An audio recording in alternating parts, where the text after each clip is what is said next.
మనం వాల్మీకి రామాయణంలో సుందరకాండ మొదటి భాగం ఇదివరకే చెప్పుకున్నాము. ఈ భాగంలో హనుమంతుడు సముద్రాన్ని దాటి లంకకు చేరుకున్నాడు. లంకాధిదేవత అయిన లంకిణిని సంహరించాడు. లంకలో ఉన్న భవనాలను, చిత్ర విచిత్రాలైన విశేషాలను గమనిస్తూ సీత కోసం అన్వేషిస్తున్నాడు. ఈరోజు చెప్పుకోబోయే భాగంలో హనుమంతుడు రావణుని భవనంలోకి ప్రవేశించాడు. తాను ఇదివరకెన్నడూ చూడని వింతలను చూశాడు. సీత కనిపించకపోవడంతో నిరాశ చెంది ప్రాయోపవేశానికి సిద్ధపడతాడు. మరలా ధైర్యం తుచ్చుకొని అశోకవనంలోకి ప్రవేశించాడు. సీత కోసం అన్వేషిస్తూ శింసుప వృక్షాన్ని ఎక్కాడు. అంతటా కృషించిన శరీరంతో ఒక స్త్రీ కనిపించింది. ఆమెను చూసి సీతే అని నిర్ధారించాడు. ఇంతలో రావణుడు వచ్చాడు. ప్రలోభాలతో సీత మనసు మార్చే ప్రయత్నం చేశాడు. ఈ విషయాలన్నీ ఈ విభాగం ద్వారా ఈరోజు మనం తెలుసుకుందాము. రావణుని అంతఃపుర భవనం సర్వాంగ సుందరముగా ఉన్నది.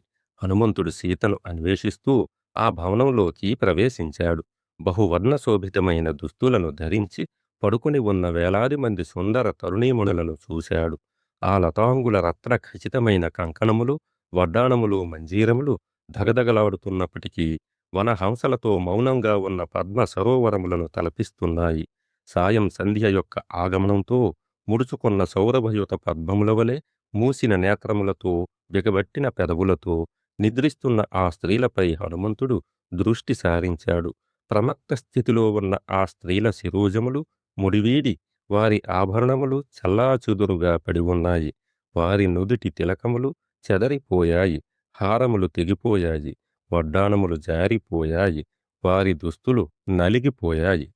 పుష్పహారములు తెగిబడి తొక్కివేయబడ్డాయి.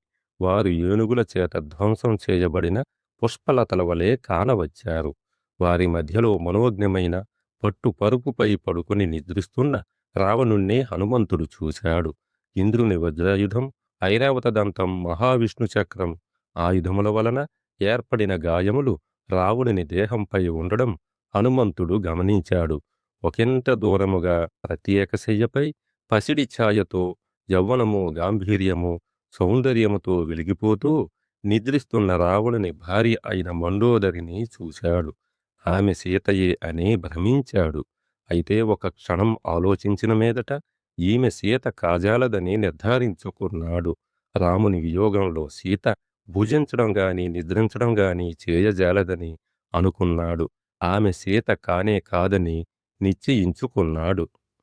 రావణుని ప్రాసాదమంతా అన్వేషించిన హనుమంతుడు సీత జాడ కనిపెట్టలేకపోయాడు. సీత ఇక జీవించి లేదన్న నిర్ధారణకు వచ్చాడు.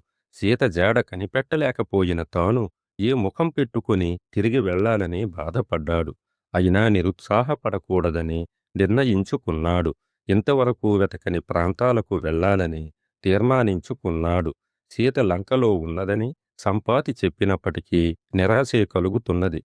సీత కనబడలేదని చెబితే శ్రీరాముడు జీవించడు. అతడు లేక లక్ష్మణుడుండడు.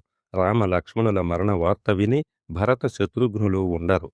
పుత్రుల మరణానికి తట్టుకోలేక కౌసల్య, సుమిత్ర, కైకేయి తనువులు చాలిస్తారు.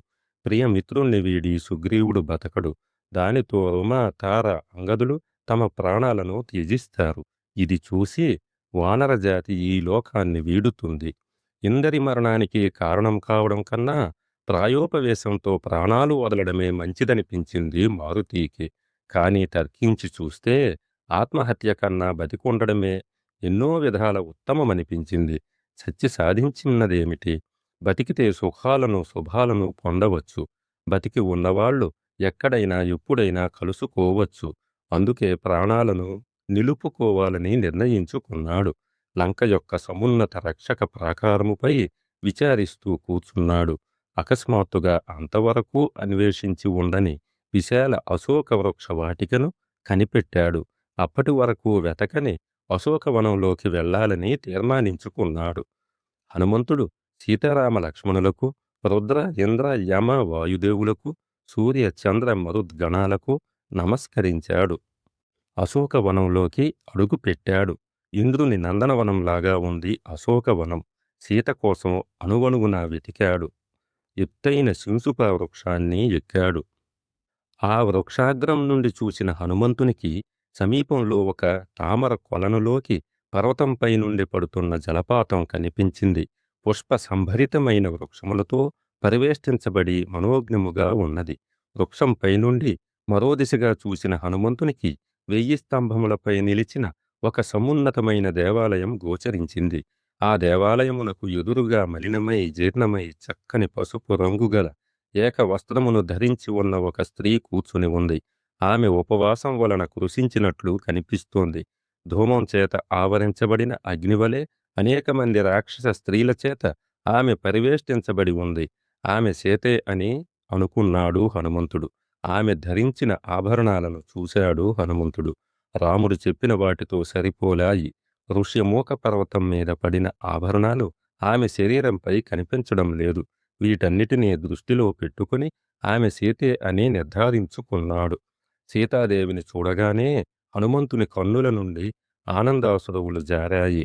శ్రీరాముని స్మరించుకుని నమస్కరించాడు. రాముడు సీత కోసం బాధపడుతూ ఒక్కొక్కప్పుడు ధైర్యమును, ఒక్కొక్కప్పుడు కారుణ్యమును, ఒక్కొక్కప్పుడు దుఃఖమును పొందుతున్నాడు. సీత యొక్క రూప లావణ్యం, సౌందర్యం రామునిలోని ఆ లక్షణములతో పోలి ఉన్నాయి.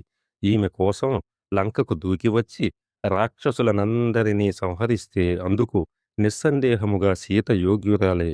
అశోక వృక్షంపై దాగి ఉండి ఆమెను గమనిస్తూ ఉండగా రాత్రి గడిచిపోయింది. ఇంతలో వేకువజామయింది. వేద ఘోషలు వినబడుతున్నాయి. నిద్రలేచిన రావణుడు అశోకవనం వైపు అడుగులు వేస్తూ వస్తున్నాడు. సుగంధ తైలాలతో తడిసి ఉన్న కాగడాలను ధరించిన స్త్రీలు ముందు నడుస్తున్నారు. రావణుని తేజస్సు చూసి ఆశ్చర్యచకితుడయ్యాడు హనుమంతుడు. రావణుడు సీత దగ్గరికి వచ్చి నయానా భయానా సీత మనసు మార్చే ప్రయత్నం చేశాడు. కాని ఎలాంటి ప్రలోభాలకు తాను లొంగనని సీత తేల్చి చెప్పింది. శ్రీరాముడి నుంచి తప్పించుకోవడం సాధ్యం కాదని హెచ్చరించింది. రావణునిలో ఆవేశం పెల్లుబికింది. 2 నెలలు గడువు విధించాడు. ఎలాగైనా సీతను తన దారికి తెమ్మని రాక్షస స్త్రీలను ఆదేశించి తన భవనానికి చేరుకున్నాడు రావణుడు. ఇంకా ఉంది, తరువాత భాగంలో చెప్పుకుందాం.